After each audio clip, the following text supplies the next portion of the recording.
UKIP's leader Nigel Farage joins me now for the Sunday interview.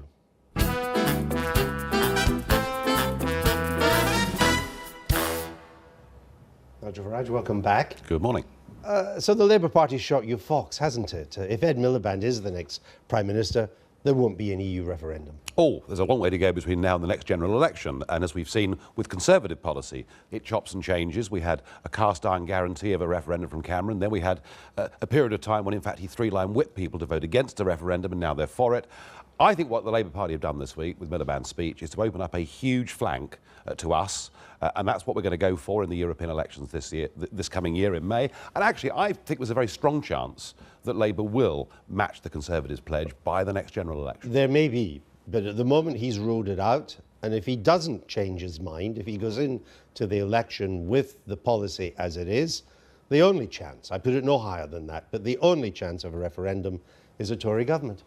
If you thought the Tories were going to form a majority, which I think is very unlikely. Remember, 2/3 of our voters would never vote Conservative anyway. There is still this line of questioning that assumes that UKIP voters are somehow all shy middle-class Tories. We have some voters like that, of course we do, but most of our voters are coming to us from Labour, some from the Lib Dems, and a lot of non-voters. But again, I put it to you that if come the election you fail to change Mr. Miliband's line, then I repeat, the only chance of a referendum, if you want a referendum, if that's what matters, as the poll suggests, it doesn't actually matter to that many people, but if that's what matters to you, the only way you can get one is to vote Conservative.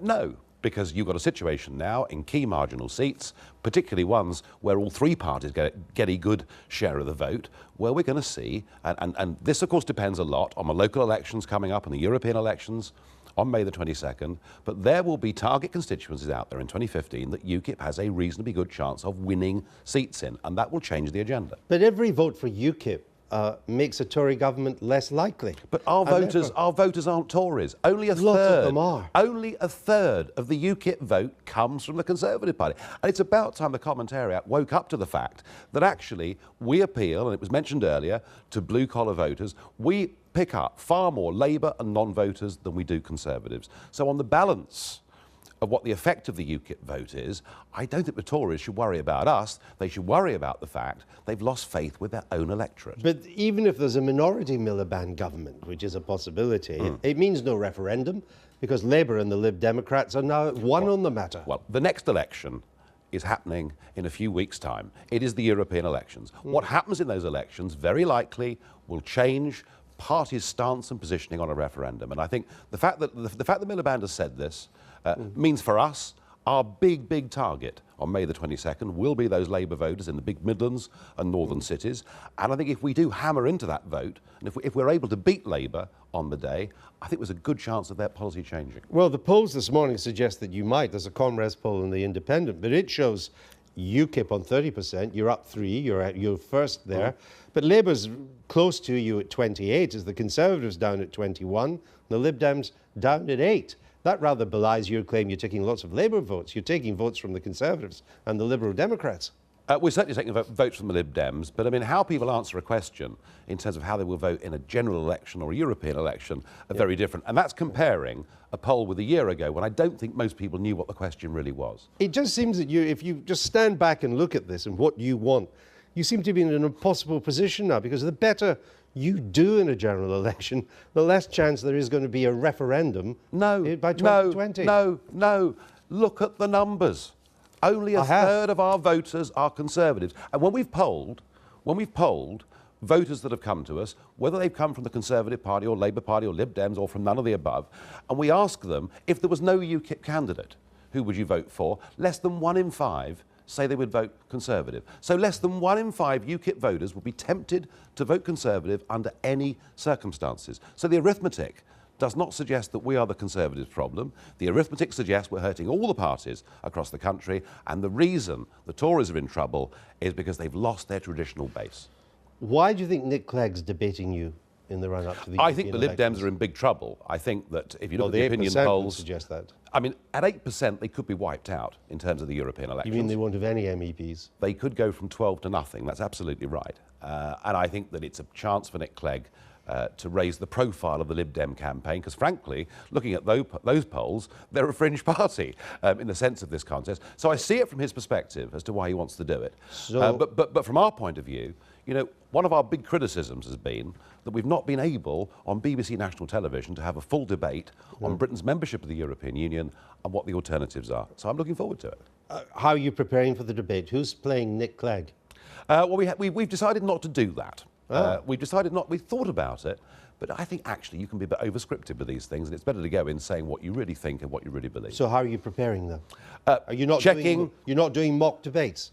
I'm not doing a mock debate, no. No, I'm not going to do that. I am checking my facts and checking my figures and making sure, given the time we've got for this debate, that I can actually show the British people that in terms of jobs, we'd be far better off not being within the European Union, not being within its rule book, not suffering from some of the green taxes we're putting on manufacturing industry, and that this idea that in fact all three parties and the CBI say 3 million jobs are at risk, I want to show in that debate why that is complete and utter nonsense. Who do you think is playing you in their mock debates? I wonder. They've probably gone to the local pub and found someone, haven't they? We'll see. We'll see if we find out. Now, speaking of the European elections, Paul Sykes, you know, he's the wealthy Eurosceptic. I think he used to bankroll the Tories. He promised to do, quote, whatever it takes to fund your European election campaign. How much has he given so far? Oh, he's doing, believe me, he's doing stuff. Just give it a few weeks and you will see what Paul is planning to do. Has he given you anything yet? Paul has made a substantial investment in UKIP's May the 22nd campaign already. How much? Well, I don't need to answer that. It has to come public. It will do in a few months' time, but I'm not answering that for now. We are well on our way to a properly funded campaign, and our big target will be the big cities and the big working vote in those communities, and it's the Labour Party votes we're after above all. But your deputy chairman, Neil Hamilton, he's another former Tory as well, he says, so far, we haven't seen the colour of his money. Well, he said that a couple of weeks ago. He said it on March the 1st. He said, yeah, well, exactly 2 weeks ago, and things have changed since then. So Mr Sykes has written a cheque since then? Yes. Roughly how much? Enough. So this morning's paper saying that you're going to ask MEPs to contribute £50,000 each to the party. Is that not true? Over the course of the next 5 years, yes. So it's not for the European campaign? Not for the European campaign at all, no. So you're going into this campaign, you think, properly funded. Lack of money will not be an excuse if you don't do well. No, I mean, the spending limits for European elections are very much lower than they are for general elections. We will have a properly funded campaign. How we raise the kind of money needed to fight a general election afterwards is another question. What is UKIP's policy on employing family members paid by the European Parliament secretarial allowance? We don't encourage it. And in my case, I didn't employ any family member for years. So in fact, what happened was my wife finished up doing the job completely unpaid for the first 7 years of my job. She's paid now? Until May, yes. And in May, she comes off the payroll, which presents me, if I go on doing both jobs, namely leading a group in the European Parliament and a party in this country, leaves me with a huge problem. But in 2004, you said, quote, UKIP MEPs will not employ wives and, quote, there will be no exceptions. Well, an exception was made because I became leader of the National Party as well as a leader of a group in the European Parliament. Things do change in life, you know. And I would. You said there will be no exceptions. You can criticise me for whatever you like, but the one thing I can't be criticised for is not having a big enough workload. No, but you did employ your wife when you were told others not to do it in your party. Yes, and nobody else in my party, or come to that matter, any other party, has, you know, a big job in Europe and a big job in the United Kingdom, and that's why we made an exception for this because of very unusual circumstances. Well, it also looks like there was a monetary calculation. I'd like to listen to this clip from a BBC documentary in 2000. It's a good job, this. I mean, I reckon I worked it out because so much of what you get is after tax. But if you used the secretarial allowances to pay your wife, on top of all the other games that you could play, I reckon this job in sterling terms is worth over £250,000 a year to you. That's what you'd need to earn working for Goldman Sachs or someone like that.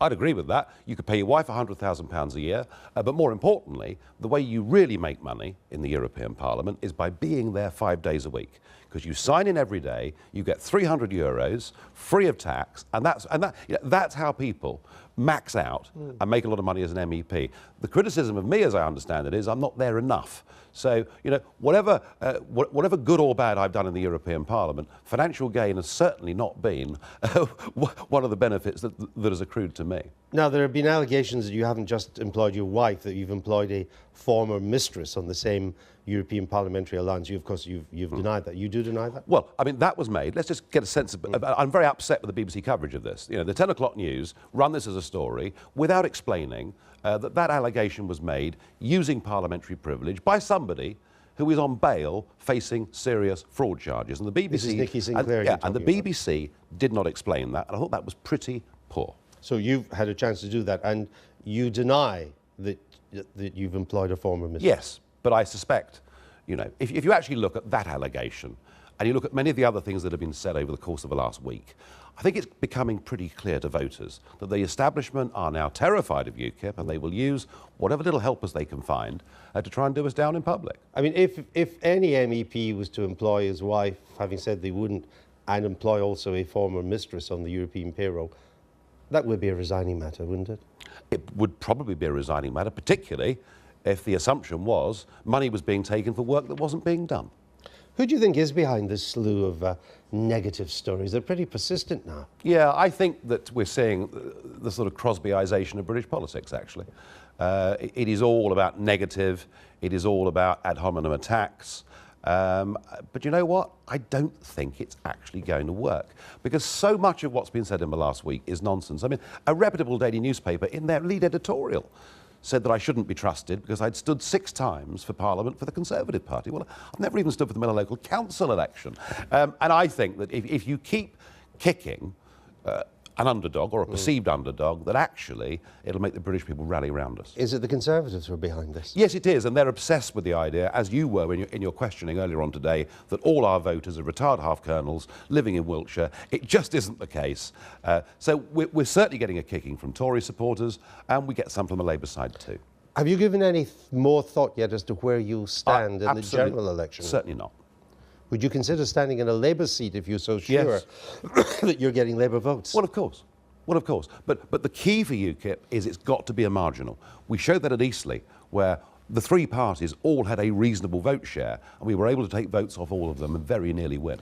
And just for your own future, if you fail to win a single seat in the general election, if Mr. Miliband wins an outright majority on a non-referendum manifesto, will you stand down as UKIP leader?